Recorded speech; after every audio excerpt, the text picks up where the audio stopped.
പിന്നെ വർഗീസങ്ങൾ എന്തു പറയുന്നു? പഴയ പോലെ നാട്ടുകാരെ നന്നാക്കലൊക്കെ ഉണ്ടോ? പപ്പയും അമ്മയും ഇപ്പോഴും അങ്ങനൊക്കെ തന്നെയാ.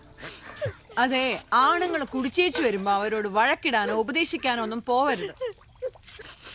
പിറ്റേന്ന് ബോധമുള്ളപ്പോ പറഞ്ഞു മനസ്സിലാക്കണം, അല്ലയോ? അതെ, കറക്റ്റ്. പപ്പ റിട്ടയർ ആയി കഴിഞ്ഞപ്പോ കുറച്ച് സ്ഥലങ്ങളൊക്കെ വാങ്ങി. ഇപ്പൊ ജൈവ കൃഷിയാ. അതുകൊണ്ട് വീട്ടിൽ ചെന്ന വിഷമില്ലാത്ത നല്ല ഭക്ഷണം കഴിക്കാം. ഓ, അതൊരു ഭാഗ്യം. ഇവിടെ എല്ലാത്തിലും വിഷമല്ലേ? പച്ചക്കറികളിൽ, വെള്ളത്തിൽ, അന്തരീക്ഷത്തിൽ, പിന്നെ മനുഷ്യരുടെ മനസ്സിൽ.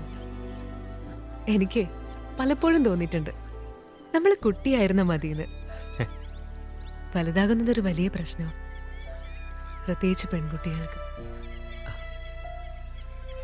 എൻ്റെ മനസ്സിലും മിക്കവാറും നമ്മുടെ കുട്ടിക്കാലവും കഥയും ഒക്കെ ഇങ്ങനെ വന്നോണ്ടിരിക്കും. ചെമ്പകം, അത് നല്ല കഥയാണ്. അതിൽ നമ്മുടെ കുട്ടിക്കാലം മൊത്തം നമുക്ക് ഫീൽ ചെയ്യാം, അല്ലേ?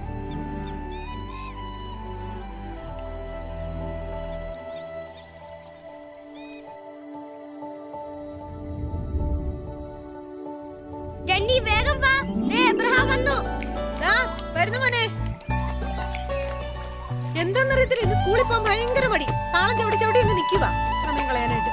വേഗം പോ. ചേച്ചിമാര് പോയല്ലേ? ആ, അവരൊക്കെ പോയി. ഡയലോഗ് അടിക്കാതെ വേഗം പാടാ. ഒന്ന് വേഗം വാ. സ്കൂളുള്ള ദിവസം രാവിലെ മുതൽ യുദ്ധവാ. ഒരു തരത്തിലെ ഉന്തിത്തള്ളി പറഞ്ഞു വിട്ടത്. പെട്ടെന്ന് വാ, കുണി നടക്കാതെ. എന്തിനാ ഇത്ര സ്പീഡിൽ പോണേ? സ്കൂൾ അവിടെ തന്നെ ഉണ്ടാവും. സ്കൂൾ അവിടൊക്കെ തന്നെ ഉണ്ടാവും, പക്ഷെ ലേറ്റ് ആയി പോയാൽ അവിടെ പുറത്തേക്കേണ്ടി വരും. കുറച്ചേരം പുറത്തിന്നാ പോരെ, എല്ലാ ദിവസവും അകത്തിരിക്കുന്നതല്ലേ. അതെ, ഈ പൂവിന്റെ പ്രത്യേകത എന്താണെന്നറിയോ? ഇല്ല ഇല്ല. നീ മനഃപൂർവ്വം വൈകിക്കാണല്ലോ. സത്യം പറ, എന്താ പ്രശ്നം? അത് ഫസ്റ്റ് പീരീഡ് കുറുപ്പ് സാറിന്റെയാ. അതിന് ഞാൻ കണക്ക് ചെയ്തിട്ടില്ല. വൈകി ചെന്നാ പുറത്തിന്നാ മതിയല്ലോ, അടിയിട്ടില്ല. ഭയങ്കരി. ശരി, വാ. രാജേഷ്, നീ കണക്ക് ചെയ്തോ? ആ, ഞാൻ ചെയ്തിട്ടുണ്ട്.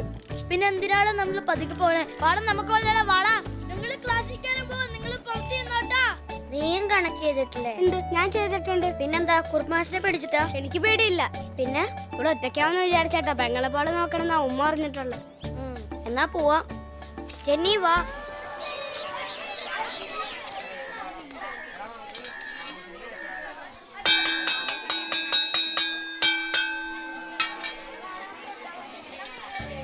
തലേ ദിവസം രാജി എൻ്റെ കണക്ക് ബുക്ക് കോപ്പി അടിക്കാൻ വാങ്ങിയിരുന്നു.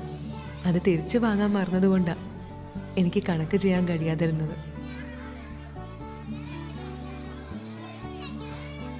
എല്ലാരും ഹോംവർക്ക് ബുക്ക് വെച്ചിട്ടില്ലേ?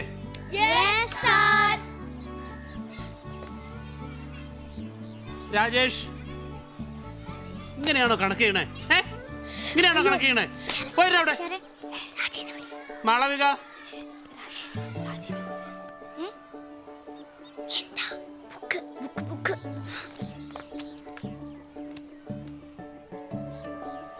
ഗുഡ്. പ്രസാദ്, ഇവിടെ വരൂ. നീ ഒരെണ്ണം ചെയ്തിട്ടില്ലല്ലോ. എന്താ അത്? അയ്യോ, പോയിരവിടെ. സുധീഷ്, ഇതാണോ നിന്റെ കണക്ക്? ഇങ്ങനെയാണോ കണക്ക് ചെയ്യണേ? ജെനിഫറും കണക്ക് ചെയ്തിട്ടില്ല. അടികൊള്ളാതിരിക്കാൻ മനഃപൂർവ്വം വൈകി വന്നയാ. ജെനിഫർ, ഇവിടെ വരൂ. നീ പോയിരി. നീ ഹോംവർക്ക് ചെയ്തിട്ടില്ലേ? ബുക്ക് തരൂ. സുധീഷ്, ഇവിടെ വരൂ. കൈ നീട്ടറാ, കൈ നീട്ടറാ. എന്തിനാന്ന് മനസ്സിലായോ? നുണ പറഞ്ഞേന്. ആ, ജെനിഫർ പോയിരിക്കേ. അഷ്റഫ് ഞങ്ങൾ ഒരുമിച്ചാ വന്നേ. അവന് ഹോംവർക്ക് ചെയ്തിട്ടുണ്ട്. അഷ്റഫ്, ഇനി വൈകരുത്. നീ പുറത്തു പോടാ. അടി മേടിക്കാനാണോ നീ ഓടിയോടാ? അടി മേടിച്ചിട്ട് നീ എന്തിനാണ് ഇരുന്ന് ചിരിക്കണേ? സുധീഷ് ഓടി വന്ന് എന്റെ കോപ്പി അടിച്ചാ. ക്ലാസ്സിൽ എൻ്റെ ഏറ്റവും അടുത്ത കൂട്ടുകാരിയായിരുന്നു രാജി. അവളുടെ നീണ്ട മുടിയിൽ അമ്മ എന്നും ഒരു ചെമ്പകപ്പൂ ചൂടി വിടും. ആ സുഗന്ധം ഞങ്ങളുടെ സൗഹൃദത്തിൻ്റെത് കൂടിയായിരുന്നു. എന്നാൽ ആ പൂവിന് തൽസ്ഥിതി തുടരാൻ ചില സാങ്കേതിക പ്രശ്നങ്ങളുണ്ടായിരുന്നു. സുധീഷിന്റെ കരകൗശല വിദ്യകളായിരുന്നു അതിനു പിന്നിൽ.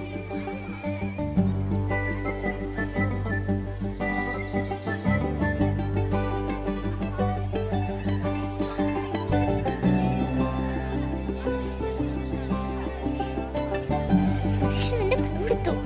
അവനെ എന്നും എടുക്കുന്നയാ. അന്ന് ഞാൻ സാറോട് പറയട്ടെ? അയ്യോ വേണ്ട, എനിക്ക് പേടിയാ.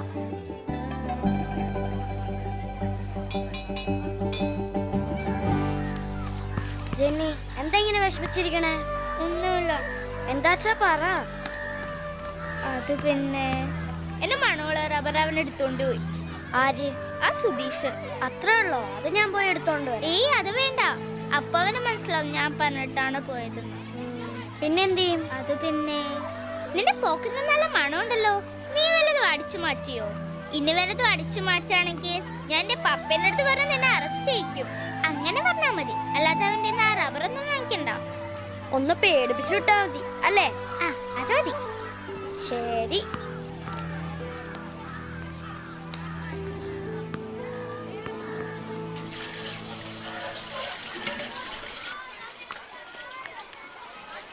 എന്താ സുധീഷേ നിന്റെ പോക്കറ്റിൽ നിന്നൊരു നല്ല മണം? എന്താ ഒളിപ്പിക്കണേ? എന്താ അത്? എന്താടാ അത്? കാണിക്കടാ. ദാ നിക്കടാ. ദാ സുധീഷേ. ദാ. അയ്യോ കുറുപ്പിച്ചാരം. എന്താടാ എന്താടാ എന്താ നിന്റെ മുഖത്തൊരു കള്ളലക്ഷണം? എന്താ അത്? ഈ രാജിയും സുധീഷും ഇപ്പൊ എന്ത് ചെയ്യണു? അതല്ലേ കഥയിലെ വേറെ ട്വിസ്റ്റ്. അവൻ രാജിയെ കല്യാണം കഴിച്ചു. സത്യത്തിൽ രാജി അവനു വേണ്ടി ചൂടിയ പൂക്കളായിരുന്നു അതെന്ന് ഞാനും അറിഞ്ഞിരുന്നില്ല. അന്നും കല്യാണപ്പൂക്കൾക്കിടയിൽ അവൾ അവനായി ഒരു ചെമ്പകം കരുതിയിരുന്നു. അവരുടെ കഥ പറഞ്ഞപ്പോ തന്നെ ഇവിടെയാകെ ചെമ്പകത്തിന്റെ മണം പോലെ. പോലെയല്ല, മുകളിൽ നോക്ക്.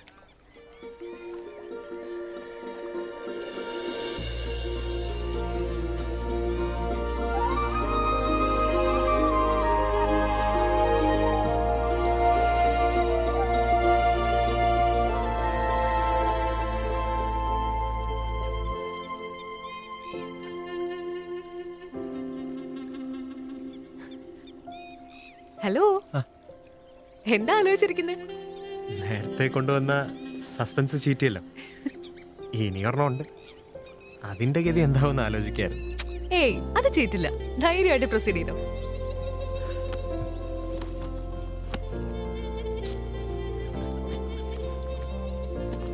ജനിയുടെ കഥകളുടെയും പിന്നെ നമ്മുടെ ഓർമ്മകളുടെയൊക്കെ ഒരു ഇൻസ്പിറേഷനാണ്. എന്തൊക്കെയോ കുത്തി വരച്ചിട്ടുണ്ട്. കാണട്ടെ.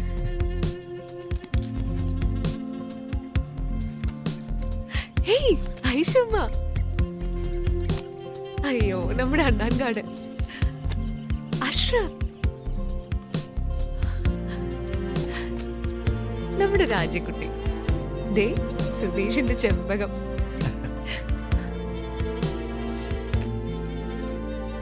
മമ്മദക്ക.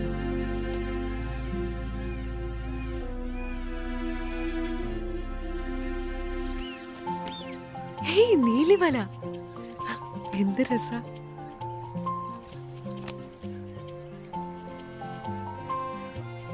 ജനി, നീലിമലയുടെ കഥ എന്താ എഴുതാത്തത്?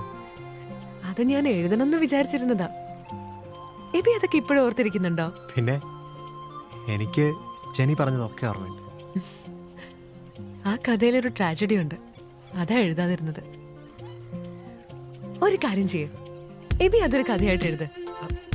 ഒരു പ്ലോട്ട് ഞാൻ ഫ്രീ ആയി തന്നിരിക്കുന്നു. ഞാനോ? അയ്യേ, അത് ശരിയാവില്ല. എനിക്ക് ജനി സ്റ്റോറി സെൻസ്. ഏയ് അത് ഞാൻ സമ്മതിക്കില്ല.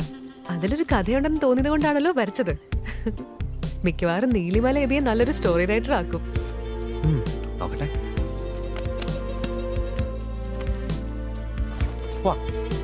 ഒരു പേജ് കൂടി ഇല്ലേ? അതിലും എന്തോ വരച്ചിട്ടുണ്ടല്ലോ. അത് ജനിക്കുള്ളൊരു ഗിഫ്റ്റാണ്. ഓ, ലാസ്റ്റ് പേജ് നീ വീട്ടിൽ പോയി കണ്ടാ മതി. വാ. ഓ അടുത്ത സസ്പെൻസ്. നീ കേറ്.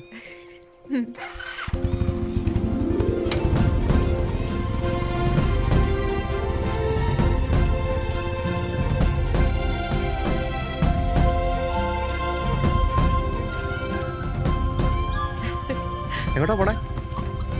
മറ്റൊരു സർപ്രൈസ്. ഇന്ന് മൊത്തം സർപ്രൈസ് ആണല്ലോ. എല്ലാം നല്ലതായിരുന്നില്ലേ? എല്ലാം ഒന്നിനൊന്ന് വെച്ചോ.